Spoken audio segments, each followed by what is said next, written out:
Jean-Philippe, on va peut-être laisser le micro à François Rebsamen. Vous vous rappelez, François Rebsamen, monsieur le maire de... Non, vous voulez dire un petit mot, Jean-Philippe, sur ce que vous venez d'entendre? Oui, c'est important. Mais en plus, Alessandra, c'est bluffant, quoi. Merci. Cette énergie et ouais, cette capacité à rebondir, j'ai envie de dire, parce que c'est ça peut-être qu'on évoquera, c'est que ouais, c'est pas un parcours facile, entreprendre. Voilà, il faut être capable de rebondir, de s'adapter en permanence. Et là, on voit, et puis il y a l'énergie en plus. Donc ça, c'est formidable, c'est inspirant. J'espère que tout le monde gardera en mémoire, effectivement, ce moment et ce mot qu'est l'action. C'est un mot qui doit être vertical dans notre vie. Puis une autre personne, oui, ça, je vais dire 2 mots, ça me fait plaisir, François, pas de t'accueillir, parce que tu es chez toi, hein, donc je ne pourrais pas me permettre. Mais oui, c'est toute une histoire, c'est une longue histoire, pareil. Il y a eu des obstacles, hein, on peut dire, on les a levés, on a réussi à de plus en plus travailler ensemble. On fait des choses extraordinaires, on va parler de Dijon, Bourgogne-Nord-Ouest, mais plein d'autres choses. Mais François, il a peut-être dans son parcours politique, qui pour moi est l'équivalent d'un CEO de très grand groupe, c'est-à-dire on part dans l'opposition.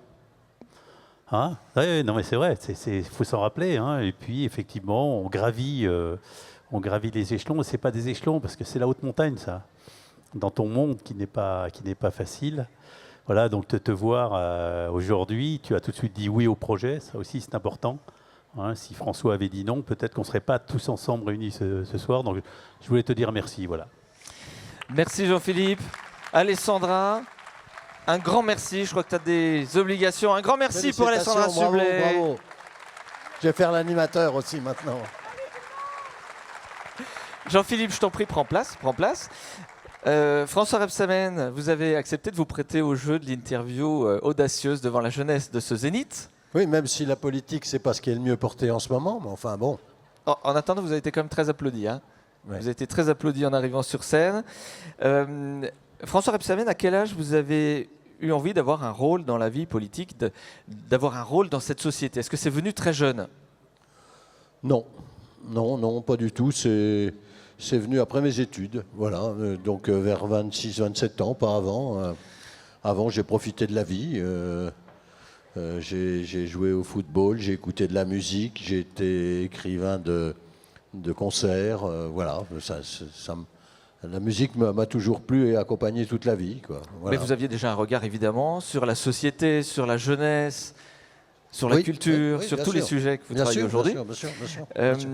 Vous auriez imaginé vous retrouver un jour là où vous êtes, maire évidemment, président de la métropole, ministre, vous avez gravi tous les échelons.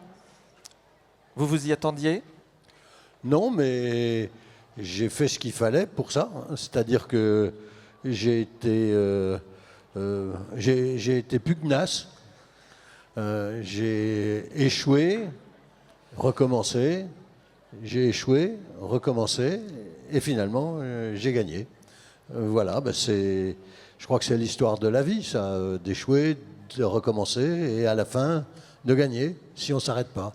Quand on dit ici, monsieur le maire, qu'il faut y croire, et on parle à la jeunesse qui doit aller au bout de ses projets, c'était pas facile quand même. À l'époque, on avait une ville qui était historiquement à droite, c'était pas facile, le combat n'était pas gagné d'avance. Ah non. D'ailleurs, j'ai marqué le but à gauche tout à l'heure, là. Non, c'est une ville où tous mes amis me disaient mais que tu gagneras jamais. Et mes meilleurs amis, ceux qui sont aujourd'hui, qui ont été présidents de la République et tout, ils disaient mais qu'est-ce que tu te perds à Dijon? Tu ne vas jamais gagner dans cette ville de province. Elle est à droite, elle restera à droite, tu ne pourras jamais gagner là-dedans. Et donc, il y avait même un peu de moquerie, j'ai trouvé, ça m'a encore renforcé. Pour avancer, bien sûr. Un peu de moquerie, quand même. Oui. Surtout qu'à chaque fois où je perdais. J'ai perdu 2 fois. Donc, les 2 fois où j'ai perdu, j'ai fait le dos rond, puis j'ai continué, quoi. Voilà. Et puis, à chaque fois, quand même, les scores montent. De mandat en mandat. Il faut progresser, quoi. C'est comme en sport. On ne saute pas tout de suite 2 mètres. On commence par sauter 80 cm sur un élastique, et puis après, on monte. Voilà. Il faut faire progressivement les choses. On dit souvent qu'en politique, il n'y a pas d'amis. Est-ce que il y a quand même un environnement, un premier cercle qui reste fidèle à travers les années?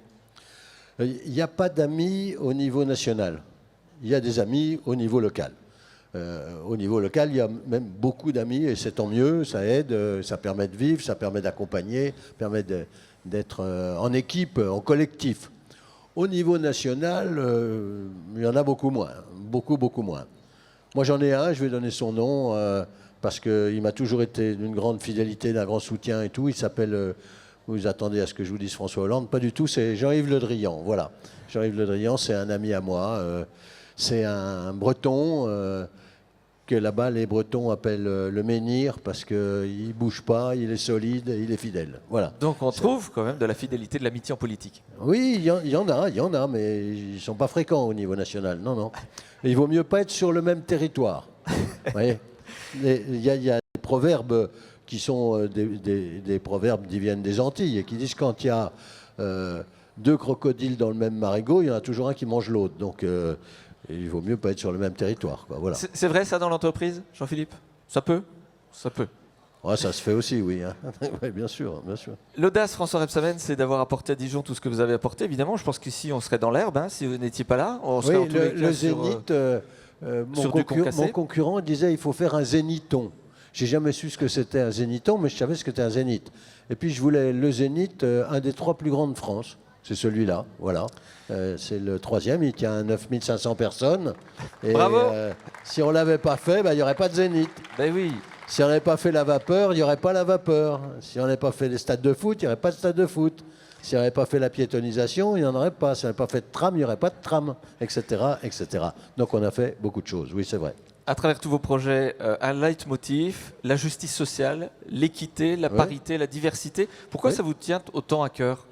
Depuis mon enfance, je pense que c'est parce que j'ai fait des sports collectifs. Maintenant, avec l'âge, je fais du tennis, c'est individuel. Mais j'ai fait des sports collectifs et c'était fort bien dit par Jean-Philippe tout à l'heure. Sans collectif, on n'avance pas.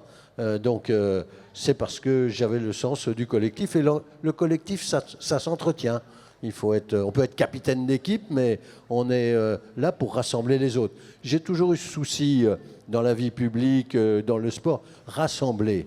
Ne pas forcer la différence, ne pas chercher la différence, mais chercher le compromis, chercher le rassemblement, avancer ensemble. Nom d'une pipe, on est tous des humains, il faut qu'on arrive quand même à se parler, à avancer. Ça serait bien si ça se faisait aussi au niveau national en ce moment. Il y a des messages, hein. Je sais qu'il y a des messages en filigrane. Pour la jeunesse qui réfléchit aujourd'hui, qui est là présente face à vous, François Rebsamen, qui peut se lancer, qu'est-ce qu'on peut dire des élus dans l'écoute, dans l'accompagnement? Comment cette vie politique, elle peut aussi aider, écouter ces jeunes qui sont sur le point de se lancer, jeunes ou moins jeunes d'ailleurs? Oui, enfin, c'est de 10 à 70 ans. Hein.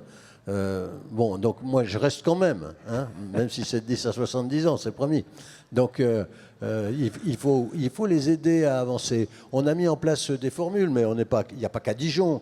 Mais vous savez, quand on fait un conseil municipal des jeunes, un conseil municipal des étudiants, tout ça, ça permet à des jeunes de découvrir finalement la vie publique, parce que l'éducation nationale fait beaucoup de choses, mais on s'aperçoit quand même que l'éducation civique, elle reste à faire quand même pour beaucoup d'enfants. Et donc, tout ce qui peut aider à pousser, c'est bon pour eux, pour nous, pour demain. Ça serait indiscret de vous demander quel serait votre prochain défi?